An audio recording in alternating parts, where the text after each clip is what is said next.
ఇంట్లో అల్లుడు మిస్సింగ్. అవును, మీరు విన్నది నిజమే.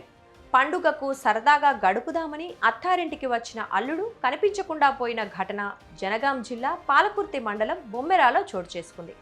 హైదరాబాద్ నుంచి సంక్రాంతి పండుగకు అత్తారింటికి వచ్చిన అల్లుడు ఇంట్లో నుంచి వెళ్లి 42 గంటలు దాటుతున్నా ఆచూకీ దొరక్కపోవడంతో అతని భార్య, బంధువులు ఆందోళనకు గురై స్థానిక పాలకుర్తి పోలీస్ స్టేషన్లో కేసు నమోదు చేశారు.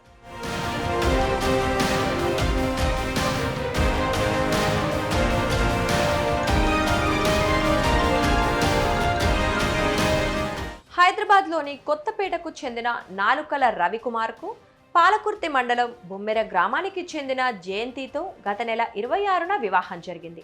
సంక్రాంతి పండుగ పురస్కరించుకొని భార్య జయంతి 10 రోజుల క్రితమే బొమ్మెర గ్రామానికి రాగా ఆమె భర్త రవికుమార్ కనుమ పండుగ అంటే బుధవారం రోజున అత్తారింటికి వచ్చాడు.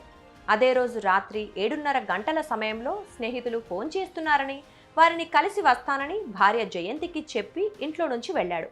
తిరిగి ఎంతకీ ఇంటికి రాకపోవడంతో అతని భార్య 8:30 గంటల ప్రాంతంలో ఫోన్ చేయగా స్నేహితులతో మాట్లాడి వస్తానని, వారే కారులో మళ్ళీ నన్ను మీ ఇంట్లో డ్రాప్ చేసి వెళ్తారని చెప్పాడు.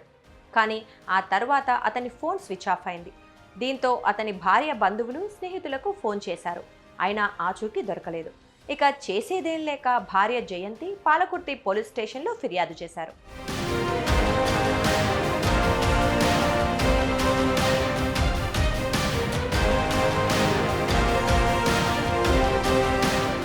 Ravikumar phone number switch off కావడంతో పోలీసుల దర్యాప్తుకు ఆటంకం ఏర్పడింది. అతను కాల్ లిస్ట్ తీసుకొని ఆ రోజు ఎవరెవరితో మాట్లాడాడో పోలీసులు వివరాలు సేకరిస్తున్నారు. కానీ ఇంట్లో నుంచి రవికుమార్ వెళ్లి 42 గంటలు దాటడంతో అతనికి ఏం జరిగిందోనని భార్య జయంతి, బంధువులు తీవ్ర ఆందోళనకు గురవుతున్నారు.